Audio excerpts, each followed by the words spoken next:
Hey there, seekers of spiritual, tangible results.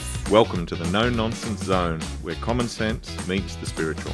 I'm Jason Parks. I'm Emma Romano, your unapologetically real spiritual guides. We don't sugarcoat, we don't dance around the woo-woo, we just deliver the raw, kick-ass truth. Join us each episode as we dive deep into the mystical, cut through the bullshit, and show you how to manifest with tangible results you've been craving for. No fluff, no filters, just two mentors on a mission to elevate your mind, body and soul. Get ready to transform your life like never before. This is Soul Aligned Results, where spirituality meets the real world.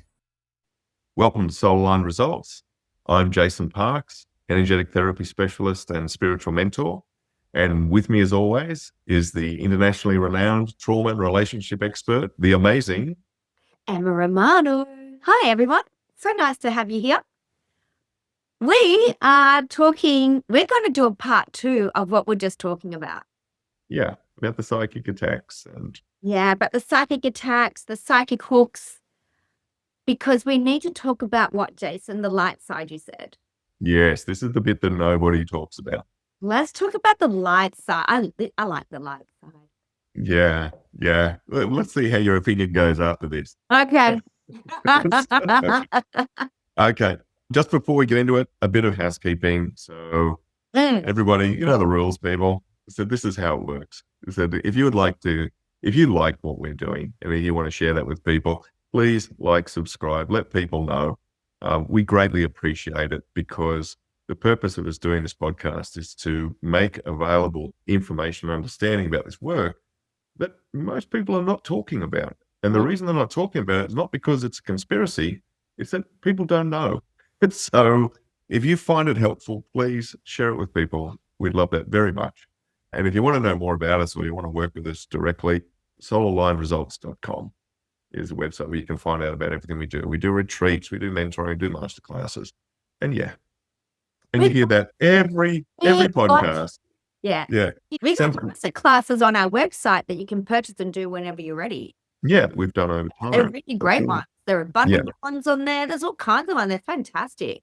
Yeah, there's a lot of different things in there. Yeah, they've got workbooks and everything. All right, Jason, go for it. Part 2. Part 2 about psychic attacks. So what I'm going to frame something up for you, because this took me many years of practice. Nobody taught me about this. I had to figure it out because nobody's talking about it. And it is that sometimes as an energetic therapist, you will hit something that won't clear.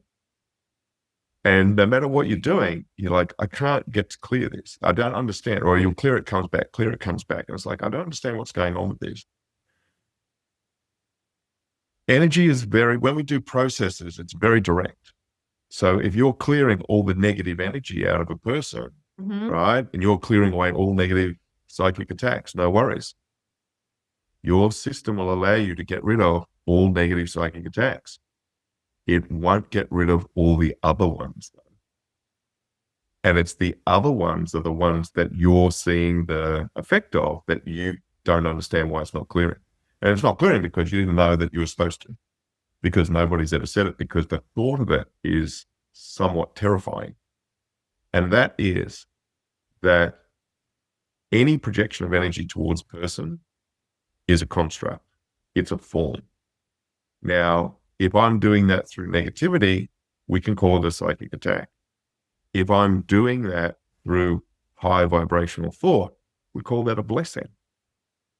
But if that projection of energy is an intention to bless from a low frequency because I haven't sorted out my shit, then what I'm doing is I'm sending low frequency light energy to people. Just let that sit for a minute. Low frequency light energy. So how does that work? Well, anything that hits you at a lower vibration than you are affects you as if it's negative energy. That simple. So with that, what we get with low frequency light energy, there's a lot of different ways we can do it. One of them is holding a paradigm of spiritual warfare, which is a very common thing, getting bigger and bigger now. There's a lot of church groups that like the idea of contesting evil. Now, I'm not saying that we have to be supportive of evil, but if you're holding a paradigm that I need to fight evil, that's a very low frequency to be holding. It's higher than... It has to be evil there for you to fight. That's right. You've got to keep manifesting that evil. Yeah. And the fact that you're contesting it means that you are actually not in alignment with the divine will. Exactly. I'm going to just for our listeners to get this paradigm. If I sit here and say, if I have an identity or a drive to be a survivor, I'm a survivor, I will always create issues that I have to survive from. Exactly right. So if I'm sitting here going, I have to fight evil, it's like people when they say, I have to fight cancer, you will always have cancer to fight. Yeah, you're manifesting in real time. You'll have to manifest it because you're a cancer survivor. You then have to survive more cancer. Yeah. You'll create it in your body. You're, as Jason said, this is the construct. You'll construct it. So we're fighting evil. We have to, there has to be evil around. Yeah. Yeah. So this is huge. I think people don't understand. No, and a lot of people, energetic therapists, are getting stuck because they don't understand that that's possible. Yeah. Yeah.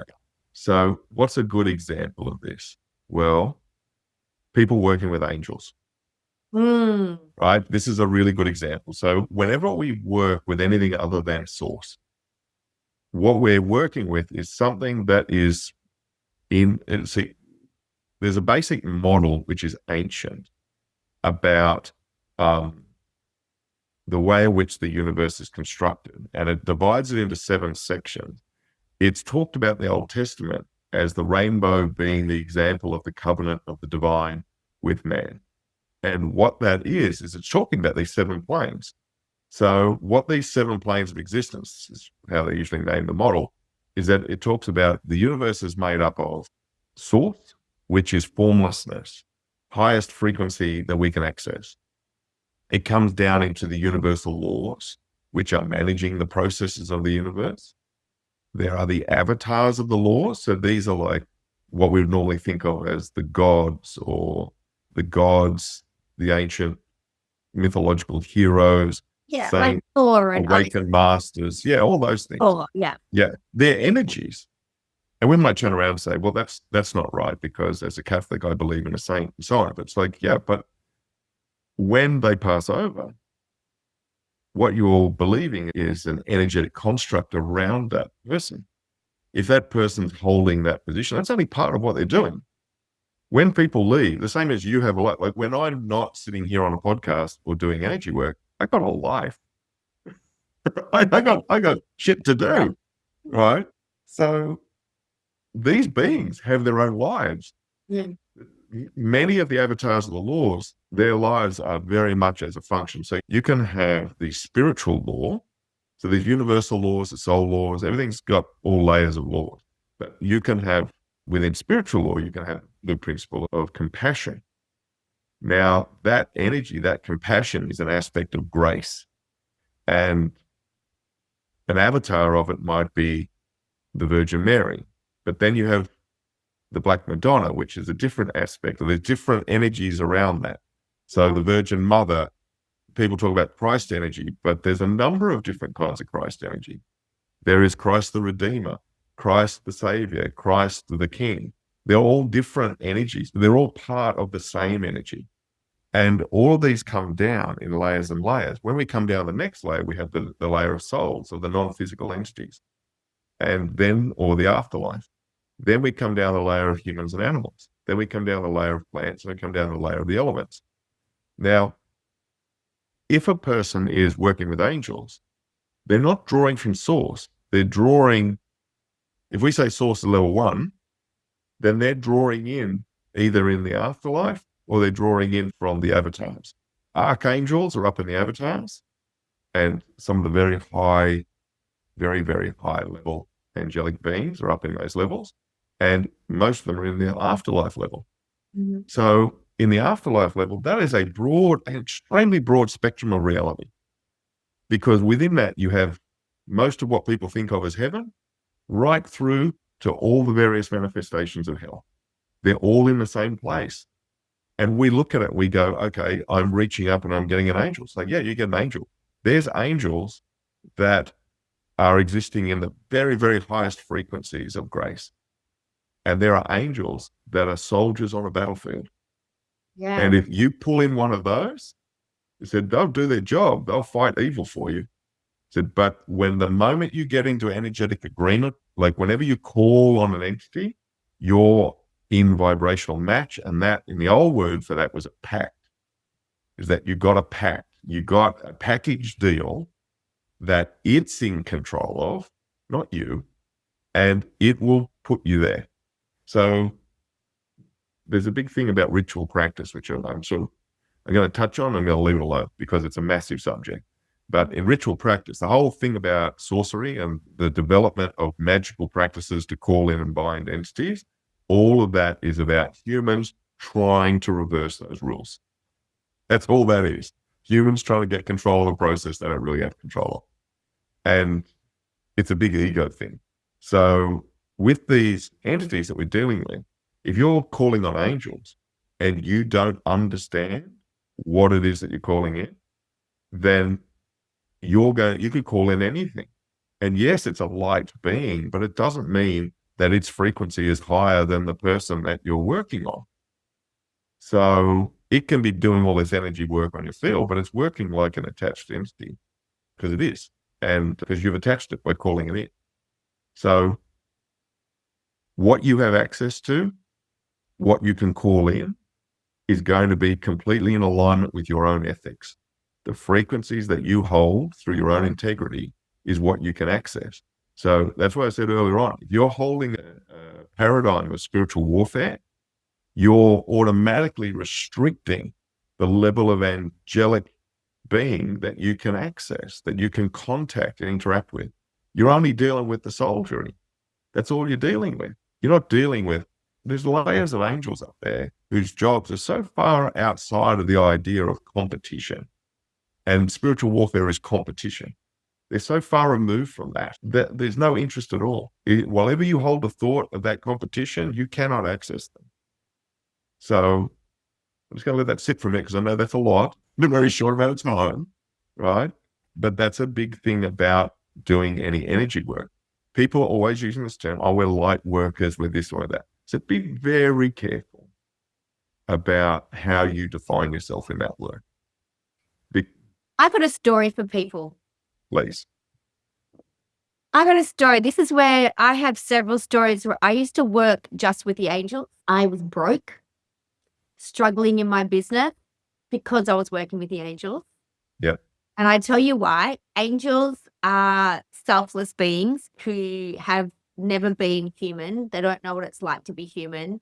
They don't know what it's like to pay a bill. They don't know what it's like to eat. They don't know what it's like for any of that. So they just give. And that's what my business ended up being. Just gave. And I burnt out. I wasn't receiving. I was so busy, but I just wasn't receiving the money. People weren't paying me. They would pay me in baked goods instead, and I couldn't eat gluten. So I couldn't even eat what they baked me. How's that? How's that for an agreement?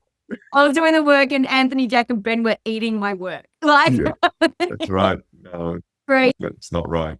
And I stopped working with the angels. But there's a story that this happened 2 years ago. My son, Jack, went to Japan. And it was November 2023. And he was 21. And it was his first overseas trip by himself. He went for 3 weeks. And it was amazing. And I called in Archangel Michael to protect him, right? Jason is smiling because he knows his story. This is so funny, this story. And I said, Archangel Michael, you need to protect Jack. He's like, yep, no worries, mate. I'm all over it. Jack has rung me maybe day 6 or 7. I can't remember. And the guy was in tears. And he goes, I'm so lonely. I went, mate, what do you mean? Like, you're staying at youth hostels and you go in here, and then he goes, every person I talk to walks away from me, whether they're Australian, American. He goes, I'm on a car meet, a freaking car meet. And he said, everyone's talking to everyone but me. Archangel Michael comes and goes, yeah, but you told me to protect him. And I did. I protect him from everything. I went, oh, shit, sorry. And then I went, Jack, it's my fault. It's my bad. And he goes, what do you mean? I went, I asked Archangel to protect. He goes, yeah. And I said, well, from everything. from meeting people, from having fun. He goes, can you pull him back a bit? I went, yeah, sure. And it was so funny. Within 1 hour, Jack's texting Angie and I going, sitting here with two, a Japanese guy and I think a Canadian guy, having a beer and having a great time. I'm like, oh my God, there you go. Because if I'm calling in Archangel Michael to protect him, he's going to freaking protect him from everything. That's right. He's got to sit on him. Yeah, that's exactly right. Not going to let anyone talk to him. He's not going to let any interaction happen because he's in complete protection. Yeah. That was the last time I have called him. Yeah. Like, Yeah. like, You have to be. like, I got you, man. I'm got you. And like, really, they have more interesting things to do too. But it's funny. That I really love that story because it goes to show when you're pulling them in, they're not just doing what you want them to do at a specific thing. You get all of them. It's like dating someone and they've got 4 kids. And you go, oh, look, I only like your youngest 2. I don't like your oldest 2. And they go, we're a package deal. Like, yeah, but I don't want the full package. I just want the books that I like. And they go, that's not ever going to happen. It's the same with angels and saints and ascended masters and gods and goddesses. It's the same. Yeah. Yeah, exactly right. Is that once you get into agreement, there's ways to interact with those beings that are safe. Well, they're great to be with. Like when I interact with the divine women, and it'll be Mother Mary, St. Anne, Apostle of Magdalena, it'll be Kuan Yin. I mean, a weird thing happened to me last Sunday at Easter Mass, and the Taras came in. That I've never worked with the Taras before, but I didn't actually work with them. They came in and they worked with a belief system I had. Yeah. Not actually me specifically, and that belief system has gone. And it was quite beautiful that they came in, they did their job of love and compassion and sending this belief system to be completely transformed to light source. And I'll tell you what the belief system was. The belief system was whatever I do can never be enough. So I strive and strive and strive all the time, trying to run away from that. It was kind of my leverage. And it was weird because I had a session with Jason. Jason's my mentor. That was on the Sunday. It was Easter Sunday. I was at Mass. I was at church. And on the Tuesday, Jason and I had our mentoring session. And I said to him, I feel really good. Like I feel amazing, but no motivation. Absolutely none. Nothing. He goes, yeah, because you were motivated from that. That was like your trampoline. You're bouncing off that. That was your motivation. Well, I'll just keep striving. I'll keep doing because I want it to be enough. But there's a belief I'm not enough. So, and the first thing he said to me goes, you have to go into your identity and go, what's your identity now? Because that was an identity. Yeah. And I think that's important here. When we're removing anything, whether you're a practitioner or yourself, and we're removing hooks, we're removing psychic attacks, who am I without it? Yeah. Because we've got a vacuum, as Jason calls it. It's a vacuum. We're sucking something out and we're creating a space, a hole, and we'll just fill it with the same shit if we're thinking the same things and doing the same stuff. Yeah. So my 3 big identities were, I just did 3 really quick ones, and it was health, wealth, vitality. And then all of a sudden, 2 days later, I go on to this massive detox. And I'm like, there's the health. Yeah. The Creating vitality. the space. Yeah. The vitality came yesterday, which was, 5 days later. The wealth came in instantly. People have been jumping into a lot of my programs that I'm doing a live event with.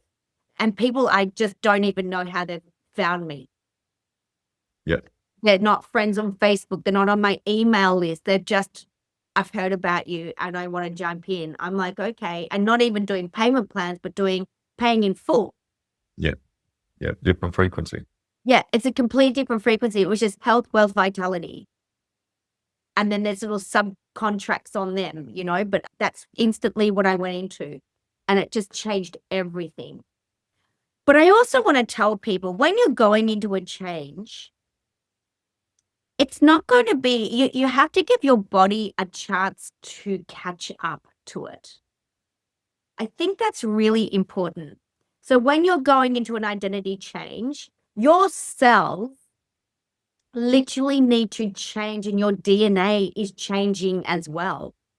So Absolutely. You can go through the fatigues. Mm-hmm. You will get tired. You can wake up going, yeah, on top of the world. And then by 1 o'clock, you're like, can I go to bed yet? And you might just need to have a nap. Yeah. You need Sometimes everything detoxes. You're not just detoxing a belief system. You're not just detoxing a psychic event, attack or a hook. It's not just popping out of you. Okay, I'm good now. It's like your body, your system, all 5 systems of the entire body, human field has to catch up to that. Right. Yep, absolutely. Yeah. And sometimes the best way for it to do it is to pop you into unconsciousness. It's just have a power nap. And just go to sleep. Exactly right. Yeah. And often we don't do that. Like people have sessions and then go to work and it's like, don't do that. Have a session, have a lie down for half an hour, and then you get up and you feel right as rain because you've actually gotten rid of all the restrictions. You're like, your body can just dump it really quickly. Yeah. Away you go. Because the body will make us go horizontal. This is why it's really important that we don't sleep sitting up. We sleep laying down because we have to be horizontal to the earth. There's a plate in the earth. I'm not an expert on this. I don't know much about it, but I've been told about it, especially when kids are growing up. So a lot of boys will get a virus or a cold just during or before a growth spurt.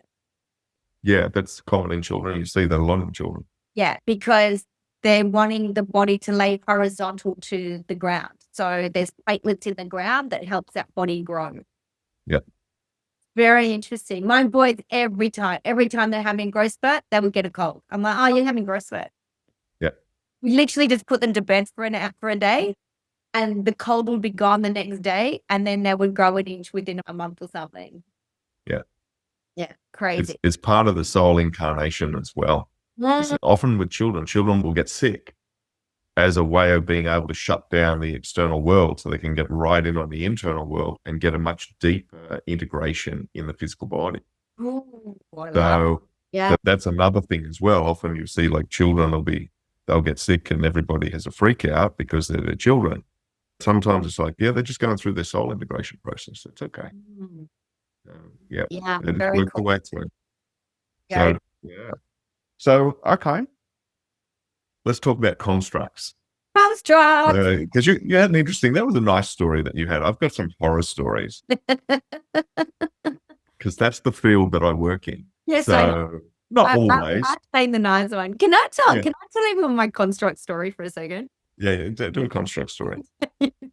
When I first started working with Jason was just doing one-off sessions with me. He wasn't a mentor. He was doing one-off sessions because my son Jack and I were doing this really big energy work. And there's a beautiful woman. She said to me, you need to speak to Jason. I think Jason needs to help you and Jack through this and, help you really know what you're doing and doing it to the best. I'm like, okay, put me on to this guy. And so I would get on the phone to Jason, just book in a session now and again. And he would look at my system energetically and remove whatever was shitty was there and whatever, blah, blah, blah, blah. And I think we're about 2 or 3 months in. I can't remember. I rang him one day and I had the shits, right? Like as in I was really shitty and I was in a really bad mood. And I've gone, there's something going on. I don't know. I'm sick of this, Jason. I keep getting attacked and blah, blah, blah, blah, blah. So he's gone, let me have a look. So everything's silent. We're on the phone. everything's silent. And I didn't even know what Jason looked like, right? So all I heard was a voice. And he's going, oh, it's a construct. I'm like, see, I knew something was wrong, right? I go, what's a construct? He goes, you've constructed it. And I go, oh. I was so upset. But I was really relieved at the same time. So I'm like, oh, well, if I've constructed it, it means I don't have to do that anymore. Yeah, that's right. You can so unconstruct it. Yeah, exactly. It was my crap. I'm like, oh, I don't like being told it's my crap. It happens. So it's interesting. Yeah. Look, constructs are amazing, but there's subtlety. And one of the things I want to talk about, because basically what a construct is where you are using your will to create form out of formless energy. Yeah. That's all it is, right? Yeah. So if you've got a pattern in your head about how the world works, a paradigm is a construct. So if I have an idea that people are mean and out to get me, then I will create an energetic framework, a construct that will allow me, it's like an IKEA cupboard system, right? And then what happens is I've got all these shelves and all these little bits and things that pull out, and it's awesome. Does everything I need it to do. And then, of course, I'll get on with the process of manifesting all the jars and the boxes and all the groceries and everything I need to fill it up. That's what I'll do. So if I've got a construct there about everybody's out to get me, once I've built the infrastructure, I'm going to then populate it with as many opportunities for that to manifest as possible. That's what a construct does. So in the idea of looking at restrictive constructs, we have to understand that energetic therapists can offer us constrictive constructs. People, not just energetic therapists, but also any light worker as such, can do that. And the way they do it is really simple. They're not working on their shit. If they're not working on their shits, the energy that they're dealing with is, as we said before, you only have access to the frequencies that you can hold. Yep. So a person can be doing all this work on you and they're building it, but at the time, and this is often I see this, it's like if you have a wedding ring that's very tight, and as you age, your body changes shape. And then there's a point where people get to where they often have to go and get their wedding rings cut off. Because they're going to cut their fingers off. Yeah. Now, that's like a restrictive construct. So I can go and see a therapist, or someone can do a blessing for me, or I could be part of a ceremony, and it sets up a construct for me. Now, if I'm coming in from a worse place, then that's a healing response to me. And I go, oh my God, that's amazing. I feel better and better and better. But if I keep going, there's a point where if that construct is still there, it's starting to be like the wedding band, and I'm outgrowing it and it's becoming a restriction. Wow. And sometimes this can happen with people that they can go and see a therapist. I've had plenty of people come to have an energetic therapy clearing because they're like, oh, I've got all this stuff and I can't manifest anymore. I can't hold this. I can't do these things. And when you look at it, you go, well, it's like they're in a cage. Yeah. And when you get into it, you realize that this cage was really an infrastructure that was set up to support them. However, they've outgrown it. So what was there to hold them safe is now holding them so safe it won't let them go. Yeah. And that is a restrictive construct. So for us, whenever we send kind thoughts to somebody, whenever we send a blessing to somebody, we cannot hold it in the thought of the way I want it to be. It has to be what is in the highest and best for that person. And you often see this in day-to-day. People will donate to a charity, and then they get cranky when they hear that the charity's done something that they don't agree with. It's like, well, that's not charity. Charity is I go, have this. And then when I let go of it, I let go of it. I have to let go of all attachment to what I think is going to happen next. I remember hearing a person who had spent a long time in Bali, and they had a family that were close to their Balinese family. And they got a whole heap of money and they gave it to them. And they said, I want you to use this for the betterment of your family, like really set your kids up, do all those things. And they're like, oh, I'm so grateful. Everything's so wonderful. And they did to the best of their ability. And they built a massive big shrine on their property for the deities of their property. Mm-hmm. Well, the person who gave them the money was so pissed off because they thought they were going to send their kids to school. They were going to do this. They were going to do that. It's like, no, that's your idea of what is there. They did exactly what you asked them to do in their culture. Setting it up was happens with therapists. Yeah, all the time. Therapists. This is my biggest issue. When I'm training therapists to be really freaking fucking awesome practitioners, I say, get out of your head what each session needs to look like. Exactly right. It's not about you. It's not about how it's supposed to look or how it's about you. I said, get your ego out of it. Your job is to sit there and give your best and let that person receive it at their capacity. And it's so many times people go, oh, I don't think it worked. What makes you think that? Oh, well, they didn't have this massive aha. And I'm like, how do you know? Yeah. Tell me exactly how you know that. They go, well, actually, I don't. I said, no, you're just looking for the evidence that you are a good girl. Yeah, that's right. I go, it's not about you being a good girl.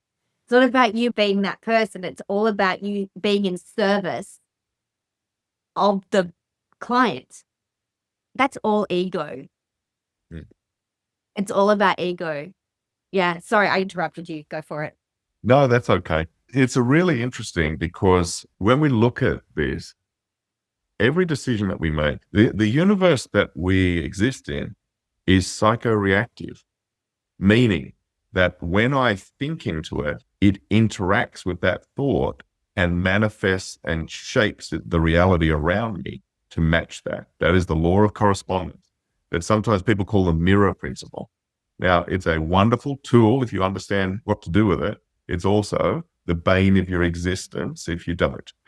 Because if you're wondering why shit keeps happening to you and you're not aware, it's because the reason they call it mirror principle is actually, it's a really clever metaphor. Because when I look in a mirror, what I see is the reflection of me. If I want to change what's in that mirror, I have to change what I put in front of the mirror. Yes. Yes. And that's correspondence, because it is the inner world being reflected back to me in the outer world. If I'm looking at my outer world, I'm looking at my tangible results and I'm going, well, I don't have any money coming in, or my relationship's crap, or why do I keep attracting the same kind of people, right? Or I keep getting these health problems. So all it's doing is manifesting exactly what you're telling it to manifest. And you're telling it by holding that thought and thinking it into a psychoreactive substance. Yeah. So it's really important when we get into it that we are very, very clear. And if we're a therapist on any level, it's not about us. It's about them. Yep. We need to hold an ethic of the work that we do is to support them in the highest and best way for their highest and best. That's exactly right. That is not the highest and best that I'm okay with, that I can see, and that I want. Let me give you, I'm going to share a couple of horror stories with you. Hold on to your hats, people. Right, now I'm not joking. These are horror stories. Okay. So yeah, I don't like to, we always joke that this whole thing is a trigger warning. This is a trigger warning. What I'm about to tell you is nasty stuff. Okay. So, friend of mine, I met a woman one time who was a practicing Sufi. And Sufi is like mystical Islam.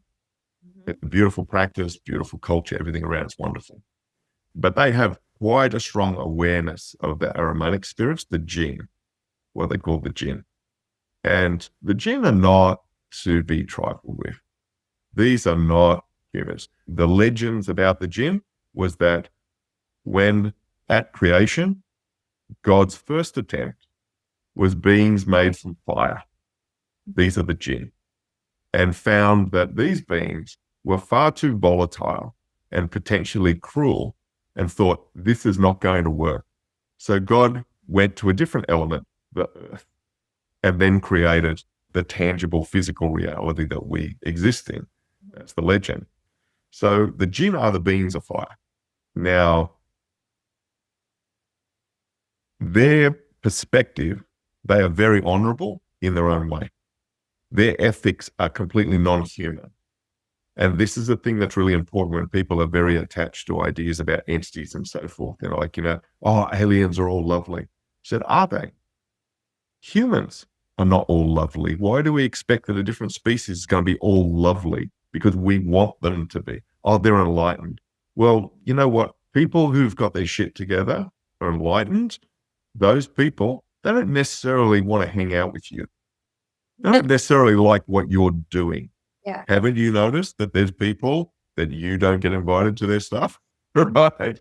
So the idea that some advanced civilization is going to be benign and have our best interests at heart, the way we want it to be, is a wildly inappropriate concept.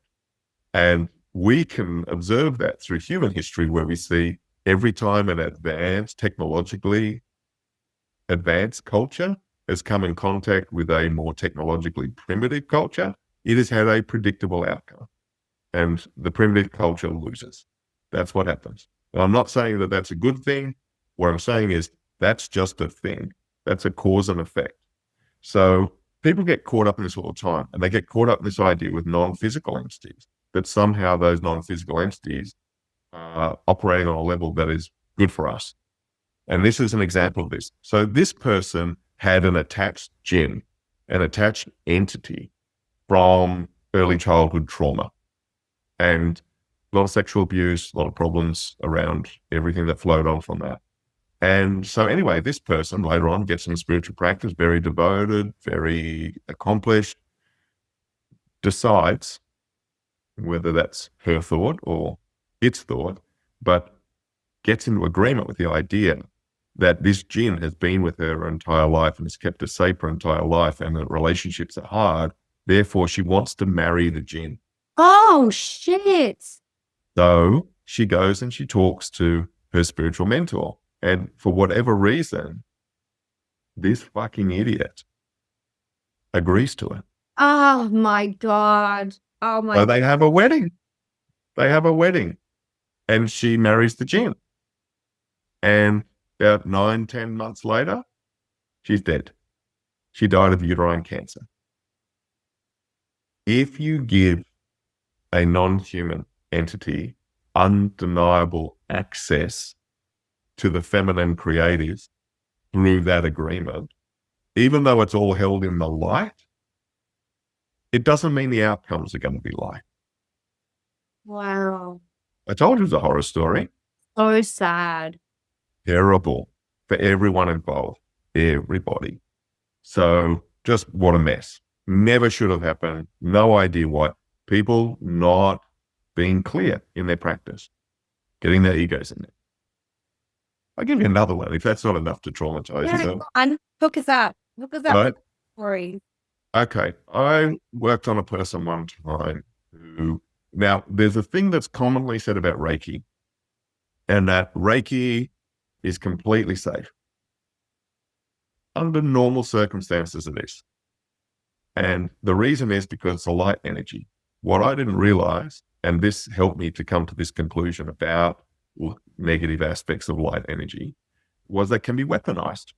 Mm-hmm. And what happened was a person that I had met was in the process of getting ready to have the uterus removed. And the reason they had to do that was because about 10 years earlier, they'd been in a relationship with a light worker. And this light worker was really, really nasty. Uh-oh. And it was all a facade. But what they were doing was that this person got pregnant, and they decided that they needed to do a termination. So the way that they organized the termination was they used acupuncture as a focal point for Reiki energy. Oh, what? And they used it as a way of weaponizing a few other factors I'm not going to go into, because I'm not going to give people instructions. Right. But There are a few other factors to it, but what they did was they got that Reiki energy and they used the acupuncture as a focal point to be able to weaponize it. And they put all of this Reiki energy in the person's meridian system, which threw out all the balance. The idea was to get rid of the baby that was there. And it didn't work. And the person went and had another termination anyway. So it did work indirectly.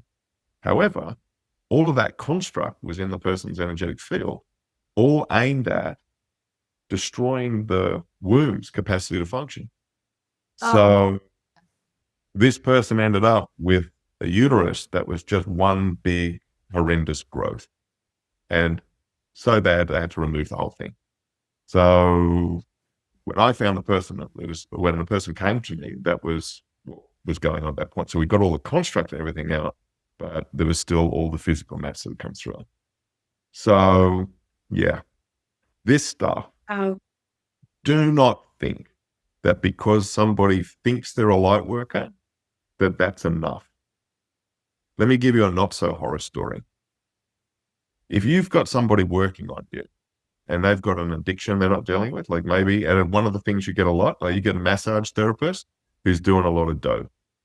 If you've got a massage therapist with a cannabis addiction or a Reiki practitioner with a cannabis addiction, they have an entity attached to them that's fueling and controlling that addiction. They have a drug spirit.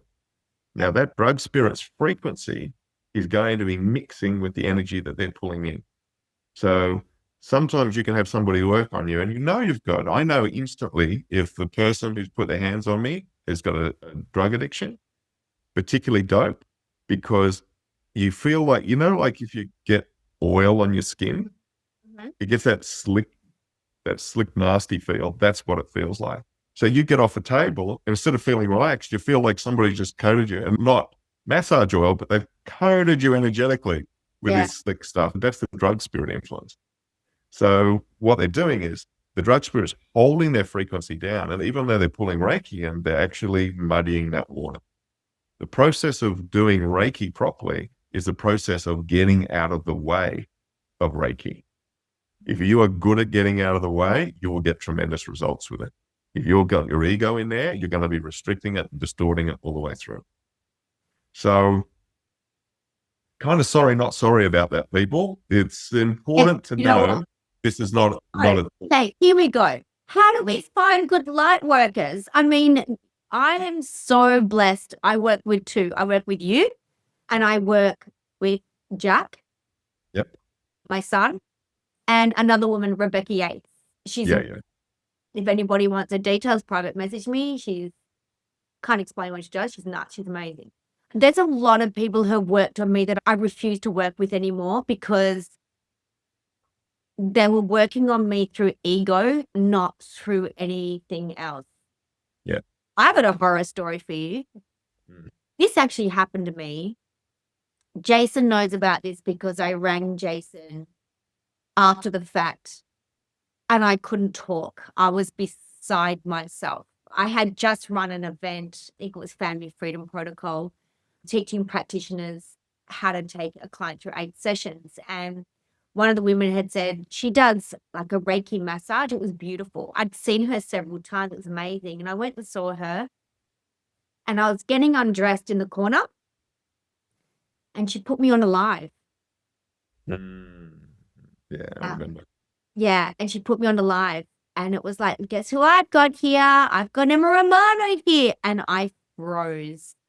I absolutely froze. I was I wasn't naked or anything like that. I think I just taken my jumper off.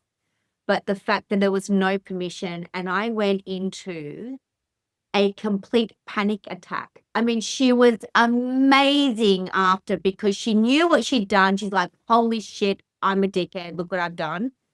Which she redeemed herself. She's beautiful. She's learned a lot from it. I've learned a lot from it. I went outside and I was in such a panic attack that my eyes went blind. I couldn't see. I couldn't open my door of my car. I remember standing at the door, But I was, and you know, that stuff like that's where, and I couldn't breathe. And then I remember sitting in my car and she sat in the car beside me. She goes, I'm not letting you go home like this. I need you to come inside and have a cup of tea.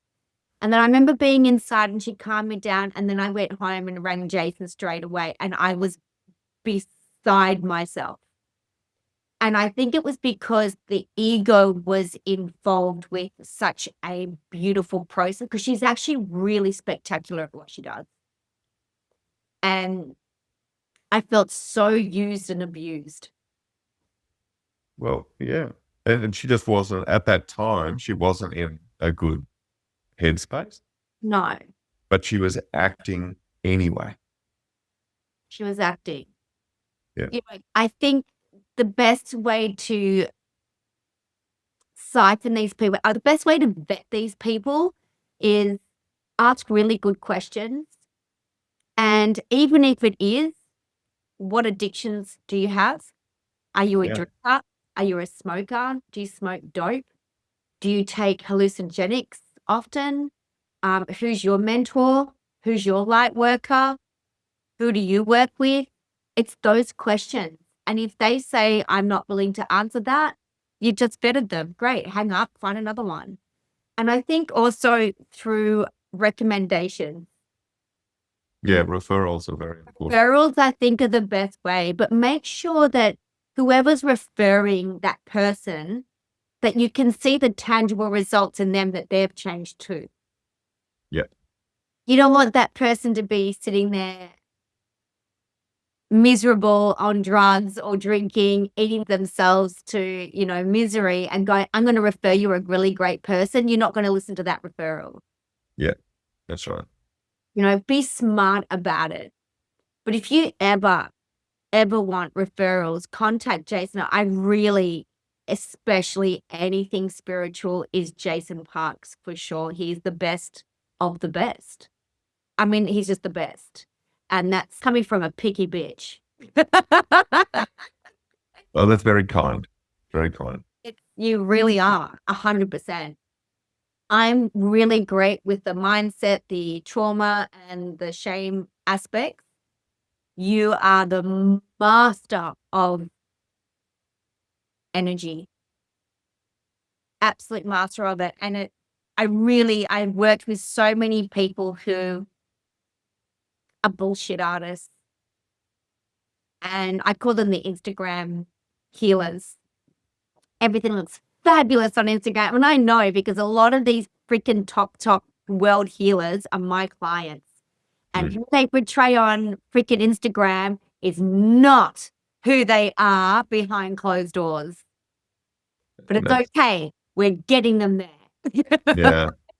They're working on it. It's terrible, that stuff. But I mean, the thing is too, it's humans. That everybody is going through their own process. They have their own story. Everybody. Yeah. Everyone has a problem. Just what quality problem do they have? Because if you've got a practitioner who's straight into victimization and it's like, well, it's not actually me, it's because of something else, run. Run. Because if I've got a problem, I know it's me. It ain't Trump.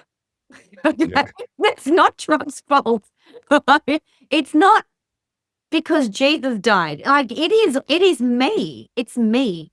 That's, you want a mentor or you want a practitioner or a trainer who goes, oh no, all my problems are mine. Because there's power in that. If the problem is mine, I can undo that problem and find the solution to that problem. All I need to do is get into a higher frequency. Yeah, that's it. And then you've got all the solutions in the world. You got the best solution. If you're trying to find a solution in a problem space, you'll only find a shitty solution. That solution will be, oh, I'm just going to eat a packet of chips, or oh, I'm going to have a joint, whatever. That's the shitty solutions. Yeah. You know, you got to raise your frequency to find the better knowledge. It's an interesting thing because when we look at religion, we look at spiritual practices, everybody pretty much disagrees on everything except two things. And of these two things, they're all in agreement. And the first one is, there is no God but God. And we should hold our worship should be directed to the divine itself, not the little manifestations of it, not the, don't come down the tiers. Yeah. Nothing beneath the divine. That's the first thing. The second thing they all agree on, funnily enough, is the people you hang out with are going to be one of the biggest, most significant factors in your quality of life. So you need to be very discerning about who you spend time with. Buddhists call it right company. One of the aspects of it that's not talked about a lot is that the person that you spend the most time with is you. Yeah. So if you are awful to you, you need to get rid of that person from your life. Yes. Yeah. Be nice. Be nice to you. Yeah, but if you're in integrity, and you might look at it and go, well, I don't know, my life's been a disaster, I'm trying to get it together. So that's okay. As you start to bring yourself into integrity as you understand it, you will start to lift in your frequency, and the people that you need will come to you. This is the referral. People will come to you and you go, okay, I need to spend some time with that person or whatever. And then they will lead you to what you need. If people have got people working with them for a long time, if they're like a mentor and people keep working with them, there's only two reasons why. And first of all, you need to understand short-term and long-term. So if a person's been working with a mentor for the same mentor for less than, say, 2 years, then you don't know yet. It's like everybody thinks you're a great parent. Wait till your kids are 40. When your kids are 40, you got to find out what kind of parent you really were. 53. Yeah, that's right. Yeah. Well, you still got a little while to go. So, but it's the same with this. People say, I've got an amazing mentor. It's like, yeah, they might be getting really good breakthroughs for you, but they also might be like that wedding ring. That in the beginning, they were liberating, but after a while, they're now restrictive. If you're outgrowing your mentor, which happens, they're wonderful for what they were for, but they were a stepping stone for you to do whatever, and that's okay. If you've got people that are working with people for more than a couple of years and they're still happy and enthusiastic about it, that's because the mentor is constantly working on themselves. Yes. If they're not committed to their own practice and their own growth, their own integrity, they're not going to be able to hold the energy. You can't be getting results for people. See, in 2 years, you can exist in a cycle of bullshit for 2 years. And sometimes you can exist for longer than that because the bullshit is so thick you can't see through it. Yeah. And if there's a lot of gaslighting and stuff like that, I certainly had a mentor like that. I was with him for really 17 years. Yeah, I had a mentor like that. Yeah. And it's only when you get out of it, you just go, oh, wow. Same. I got out of it. I'm like, oh my God. And I worked with him for years. Yeah, it happens. Gaslighting. Gaslit me, and wow. Yep. So there's that. But if you are talking to people and they're working with people and they're really enthusiastic and you can see the tangible results, you have to be able to ask this question, as Emma said before. It's not just saying to a person about, all of these negative things that they like. Do you have an addiction? Do you do this? Do you do that? It's also saying, if somebody's saying, yeah, this stuff is amazing, it's like, how? Can you give me an example? Yeah. Because they should be able to give an example like that. If they start talking to you in very indistinct, nebulous terms, then it's like, this person's full of shit. So they're drinking their own Kool-Aid and they think they're killing them. It's like drug users who are also dealers telling you that there's nothing wrong with drugs. It's like the argument for legalizing cannabis, right? That's the thing. I said, why does that not really get much traction? That's because the people that are interested in promoting cannabis use are people who are using cannabis.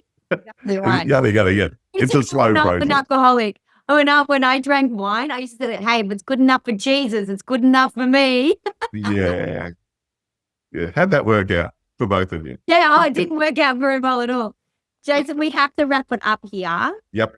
Is there anything else you wanted to put in before we leave? Well, one thing, and I just want you all to remember, is that we talked about this, not to crap on it, but to really increase your awareness. Yeah, empower you. It's to empower you. Yeah. There are genuine light workers. There are people out there that can have a profoundly positive effect on your life. Yeah. And you need to have the discernment to find them, because there's a lot of people that are dressed up playing at being those people.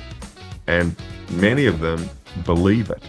So you need to have discernment. The problem with clarity is that the person with the most clarity has the most responsibility to solve the problem. Oh my God, so true. So, yeah. Thank you, everyone. Everybody, you're amazing. We love you. We'll see you next time. There you go.